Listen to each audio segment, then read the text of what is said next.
મારું નામ પીએસઆઈપી ઘરિયા Jahangirpura police station Surat શહેર. ગઈકાલ રાત્રે 30 તારીખના રાત્રે 1:30 વાગ્યે અમને ફરિયાદીનો ફોન આવેલો કે ઇમરજન્સી હેલ્પલાઇન 112 પર કે અમુક ચોર ઇસમો તે જે બિલ્ડિંગનું મેનેજમેન્ટ સંભાળે છે તે બિલ્ડિંગમાં ચોરી કરવાના આશયથી ઘૂસેલા છે. અલગ અલગ રિક્ષામાં આવી, જેથી તેમણે પોલીસ મદદ માટે ફોન કરતા પોલીસ તાત્કાલિક ઘટના સ્થળ પર અહીંયા પહોંચી ગયેલી અને પોલીસે પહોંચી અને તાત્કાલિક પોલીસને જોઈ જતા અમુક ચોર ઇસમો અહીંથી ભાગવા માંડેલા. જે ઇસ્કોન ઝુંપડપટ્ટી હળપતિવાસ ઝુંપડપટ્ટી છે ત્યાં એ લોકો ભાગેલા હતા, જ્યાંથી સ્થાનિક લોકોની મદદથી પોલીસે તેમને પકડી પાડેલા હતા. અને ત્યારબાદ અમુક ઇસમો આ જ બિલ્ડિંગમાં ધાબા પર 9મા માળે ધાબા પર ટાંકીમાં છુપાઈ ગયેલા હતા. એમાં દરેક ફ્લોર પર સર્ચ હાથ ધરી પોલીસે તે ઇસમોને પકડી પાડેલા છે. આમ કુલ 8 આરોપી અને 4 બાળ કિશોરોની પોલીસે પકડી પાડેલા છે.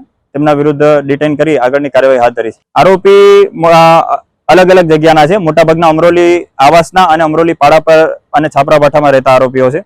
અગાઉ તેમના એવા કોઈ રીઢા આરોપી નથી, પરંતુ તેઓનો ઈરાદો આ બિલ્ડિંગ હાલ બાંધકામ હેઠળ હોય અને બાકી હોય કામકાજ, જેથી અવાવરૂ જગ્યાનો લાભ મેળવી ત્યાંથી ઇલેક્ટ્રિકના વાયરો, તાંબાના પાઇપ, કળા આવી વગેરે સામગ્રી એને ચોરી લઈ જઈને ત્યારબાદ એને ભંગારમાં વેચીને એમાંથી પૈસા કમાણી કરવાનો એમનો ઈરાદો હતો.